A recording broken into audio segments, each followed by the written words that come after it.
करण कश्यप तक आपकी आवाज़ पहुँचे हैं, क्या लग रहा है मनीष कश्यप के तक ये आवाज़ पहुँचेंगे, जेल से बाहर आएंगे तो आपसे मिलने के लिए आएंगे?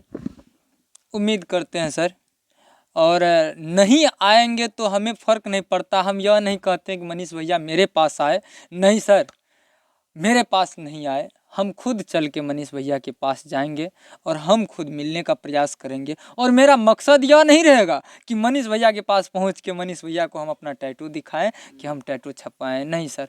यह हमें बहुत शर्मिंदगी हो रही थी कि हम टैटू कैसे हम अपना गुरु का लोगों को दिखाएं, लोग सोचेंगे कि नहीं यह वायरल होना चाहते हैं। ऐसा कुछ भी मकसद मेरा नहीं है, हम वायरल की बात नहीं है, हम अपने गुरु को हम अपने सीने पे बैठाया है, यह मेरे लिए सबसे बड़ी बात है। लोगों के लिए हो या ना हो वो अलग बात है सर। अच्छा ब्रजेश जी, मेरा सवाल एक और ऐसा सवाल इसलिए करते हैं क्योंकि आप कहीं ना कहीं टैटू बनवाने के बाद और बिहार में तमाम उस युवा को दिलों पे आप भी जिस प्रकार सबके मनीष कश्यप राज करते हैं, तो मुझे लग रहा है कि आप भी मनीष कश्यप से इतना प्यार करते तो जो दूसरा जो किसी से प्यार करते हैं उनके प्यार करने वाला उतना अधिकार होते हैं, हकदार होते हैं।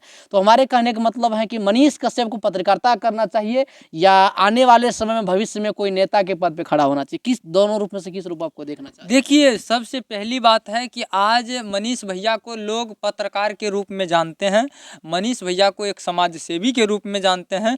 मनीष भैया जो है हर वो गरीब तबके के लोग, पिछड़ा वर्ग के लोग, जो भी लोग हैं सभी का उसने आवाज़ बना है सर। लोग उसको जिस दृष्टि में देखेंगे मनीष भैया उसी दृष्टि में लोगों को दर्शन देंगे। जी, हम क्या बोले सर, जिसके अंदर मानवता है वही मनीष भैया से प्यार करते हैं। मानव तो जिस रूप में उसको देखेंगे सर उसी रूप में वह आने वाले हैं। आप उसको देखिएगा ना, आपको आप अपने आप में सोचिएगा कि वो रेलने वाले रूप में आए तो वो रेलने के लिए आ जाएंगे। आपको यह लगे कि हम एक दुखिया लोग हैं, हम बहुत दुखी हैं, मनीष भैया हमारी मदद करे, तो मनीष भैया मदद करने के लिए भी आते हैं आगे। मनीष भैया को आप किस रूप में देखना चाहते हैं वो आप पे डिपेंड करता है सर। हम आप ये पर्सनली जनता की बात नहीं है, ये पर्सनली आपकी मन में क्या चल रहा है, हम ये चाहते हैं कि आप किस रूप से देखना चाहते हैं हम मनीष गुरु के कश्यप रूप को? में देखते हैं सर। क्या आप पत्रकार के रूप में, गुरु के रूप में या बिल्कुल नहीं है, नेता के रूप में? हम अपना गुरु के रूप में देखते हैं। मनीष भैया चाहे जिस रूप में हो वो मेरे गुरु हैं, हम उनसे बहुत कुछ सीखा है सर जी। और हमने आज समाज सेवा जो कर रहा है ना सर, हम जो आज समाज को इतना मतलब समाज को जो समाज के प्रति जो इतना मेहनत कर रहे हैं, समाज के हर वो कार्य के लिए आवाज़ उठाते हैं जो समाज में नहीं हो रहा है, समाज के भ्रष्टाचारियों के लिए आवाज़ उठाते हैं, समाज के हर गरीब नागरिक के लिए आवाज़ उठाते हैं। जहाँ तक होती है समाज के लिए, बहुत ऐसे पिछड़े लोग सब हैं जिसको मदद की ज़रूरत होती है तो मदद भी जाके करते हैं। तो यह हम नहीं करते हैं, हमारे गुरु के वजह से हम जाके करते हैं। इससे बड़ा सौभाग्य की बात क्या होगी सर। अच्छा, क्या जैसे करण करण भैया अगर यहाँ आ रहे हैं, बाकी बहुत सारे पत्रकार यहाँ आ रहे हैं, क्या ब्रजेश जी उनके लिए क्या चाहते हैं कि यहाँ पे आए आपसे बातचीत करें या ना करें? जैसे मान के चलिए अभी पहले आप इंटरव्यू में नहीं आना चाहते थे क्योंकि आप नहीं चाहते थे कि हम मनीष कश्यप के नाम से और उसका टैटू बना के वायरल हो। वो हमारे दिल में राज करते हैं, हमारे दिल में बसते हैं, तो हमारे यहाँ तक ही सीमित रहे क्योंकि हम उनके चाहते हैं, तो हमको दिखावा नहीं करना चाहते। हम पर्सनली अपने सीने पर छपा कर अपना ताकत को बढ़ा रहे हैं। तो क्या यहाँ पे अगर बाकी पत्रकार लोग यहाँ आ रहे हैं तो उनसे क्या आप उनको क्या कहना चाहिएगा?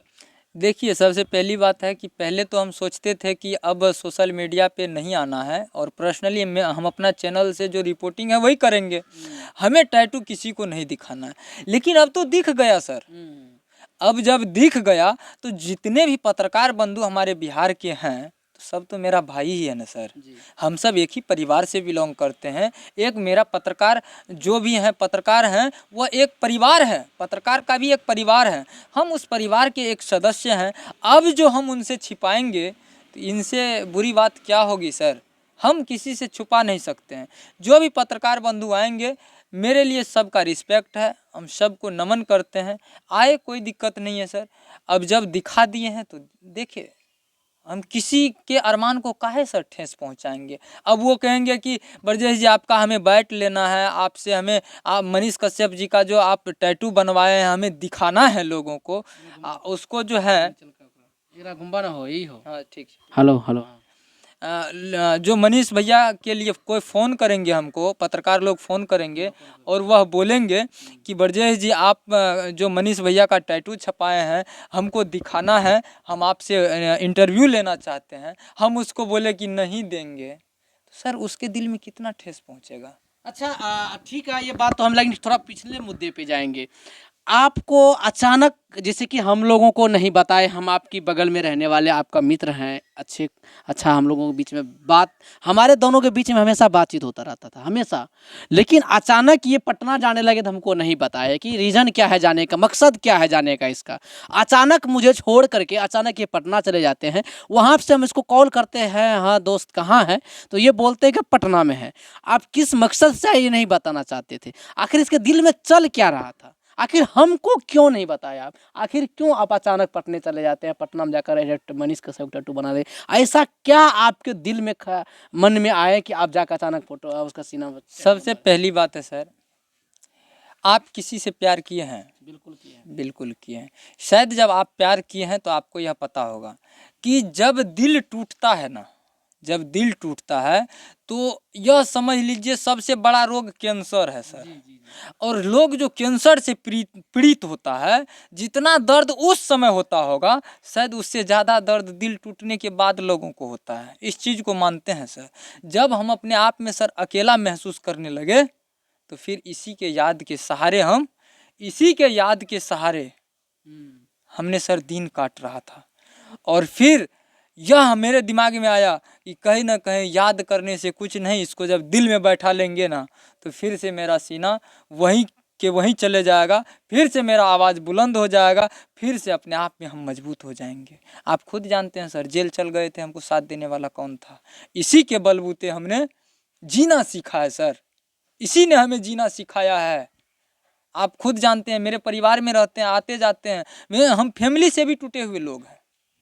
हमें कोई साथ देने वाला नहीं था, एक समय था सर कोई साथ देने वाला नहीं था, लेकिन सर इसके ही नाम जप के, इसके ही दुआ से, इसके ही आशीर्वाद से आज हमने सर चलना सीखा है। तो इसको हम कैसे भूल जाएंगे सर? इसको हम भूल नहीं सकते। अरे एक सवाल मेरा ये है कि बहुत सारे इनको कहते हैं, बहुत सारे, ये मेरा सवाल पिछले वीडियो में था लेकिन मेरा सवाल रहेंगे, क्यों नहीं, क्योंकि इनसे हम भी प्यार करते हैं। लेकिन जो व्यक्ति इनका विरोध कर रहे हैं, जो व्यक्ति कहते हैं कि मनीष कश्यप ऐसा है वैसा है, मान के चलिए वो एक देशद्रोह है, बहुत सारे कहते हैं कि मनीष कश्यप जातिवाद करते हैं, मनीष कश्यप कहीं ना कहीं भ्रष्टाचारी है, ये है फलना चिलना, उसको आप क्या जवाब? और इसके लिए हम सर बोलना चाहेंगे, सबसे पहली बात है कि हमारे बिहार और अदर स्टेट, देश की लेवल की बात नहीं कर रहे हैं, पर्सनली हम अपना बिहार का बात कर रहे हैं। सबसे पहली बात है कि जब आप इस मुद्दा पे आते हैं, भ्रष्टाचार के मुद्दा पे आते हैं, मनीष कश्यप को नीचे दिखाने की मुद्दा पे आते हैं, तो हम आपको खुलेआम कह दे कि एक बात बताइए सर जी, हमारे जो सरकारी स्कूल के बारे में मनीष भैया बार बार जिक्र करते रहते थे और बोलते रहते थे, एगो बात कहिए, हमारे समाज में सबसे पहली बात रोजगार क्या परसेंट है? रोजगार क्या परसेंट है? बिल्कुल रोजगार नाम की चीज़ नहीं है। रोजगार कहाँ है? शहर में। गांव में कहाँ रोजगार दिखता है? आपका घर सर जी पड़ता है छातापुर, आपके पंचायत में क्या परसेंट रोजगार करने वाला लोग है? आप हमको बता दीजिए सर जी। 10,000 का रोजगार घर में नहीं है लोगों को, लेकिन खर्च बढ़ चुका है। एक आदमी, आप कहते हैं चल भाई 2 बच्चा को जन्म दीजिए, माना कि 2 बच्चा, मेरे पास 2 गो बच्चा है, आज हम अपना दोनों बच्चा को सरकारी स्कूल में भेजेंगे पढ़ने के लिए, सर वहाँ से क्या सीख के आएगा? घास काटने के लिए, गुल्ली डंडा खेलने के लिए, इसके सिवा कुछ नहीं। उसको हमें प्राइवेट में पढ़ाना होगा। जब हम प्राइवेट में भेजते हैं तो मेरे पास रोजगार नहीं है, रोजगार और प्राइवेटों में सरकार बंद करवा, रोजगार नहीं है। तब देखिए, अब प्राइवेटों में अब नहीं जा सकता है क्योंकि यहाँ अटेंडेंस पूरा होना चाहिए। अब भैया अटेंडेंस पहले पूरा करवाने से पहले सबसे पहली बात है कि आप शिक्षा व्यवस्था को बेहतरीन कीजिए। आप टीचर को जो है ना कहीं उसका फिर से एग्जाम लीजिए, इंटरव्यू लीजिए, कहीं ना कहीं वो पास होता है तो उसको दीजिए और उसको टाइट कीजिए ना सर। टीचर जब सही हो जाएंगे ना तो शिक्षा व्यवस्था ऑटोमेटिक सही हो जाएगा। और जो टीचर के ऊपर आवाज़ उठाता है वह जेल जाता है, जिसमें से एगो हम भी हैं। दूसरी बात है, रोजगार के लिए मनीष भैया चिल्लाते रहते हैं, है किसी नेता में, बिहारी नेता में दम कि रोजगार दे दे? है किसी बिहारी नेता में दम कि ट्रेन से जो मजदूर जाता है अदर स्टेट रोक दे, तब समझेंगे कि किसी नेता में दम है। नहीं तो भैया मनीष भैया ऐसे ही चिल्लाते रहेंगे, और चिल्लाना जिसको बुरा लगता है वो भी चिल्लाते रहो। कौन किसको रोकता है सर जी? यह लोकतंत्र है। आप मेरे ऊपर चिल्ला सकते हैं, हम आपके ऊपर चिल्ला सकते हैं, कोई किसी को रोक नहीं सकता है। जिसको चिल्लाना है चिल्लाइए मनीष भैया के ऊपर। मैं परसों कुछ नेता का दलाल का कमेंट पढ़े थे और पोस्ट किए थे, उनको मैं बता देना चाहता हूँ। आपका पोस्ट नाम नहीं लेंगे, लेकिन आपका पोस्ट देखे थे कि आप लोग रोजगार करते थे। आप जो है ना 23वीं ज्यादा बिहार सरकार पकड़ पकड़ के रोजगार दे रहे हैं। टीचर वाला हाँ, बहाली। पकड़ अरे पकड़ के दैनिक दे भास्कर पे हम देखे थे 3 दिन पहले कि भैया उसको नियुक्ति प्रमाण पत्र मिला है। हमारे कुछ मीडिया बंधु जो सच को दिखाने का कार्य करता है, वह दैनिक भास्कर के पत्रकार महोदय वहां पहुंच गए और सवाल एक दूगो पूछ दिए। अब उसको ये भी पता नहीं है कि बिहार के भारत के प्रधानमंत्री कौन है, शिक्षा मंत्री कौन है, उसको ये भी पता नहीं है। अब हमको कहिए, जब भैया छोटा छोटा सवाल पता नहीं है, जीके जीएस जिसको पता नहीं है, वो विद्यार्थी को क्या ज्ञान देगा? और उसको नया शिक्षा बहाली दिए हैं, इतना रोजगार उत्पन्न कर रहे हैं। आपको तो धन्य हो प्रभु, आपके जैसा नेता हमारे समाज में होना चाहिए। हमारे बिहार में एक दूगो नेता और हो जाए।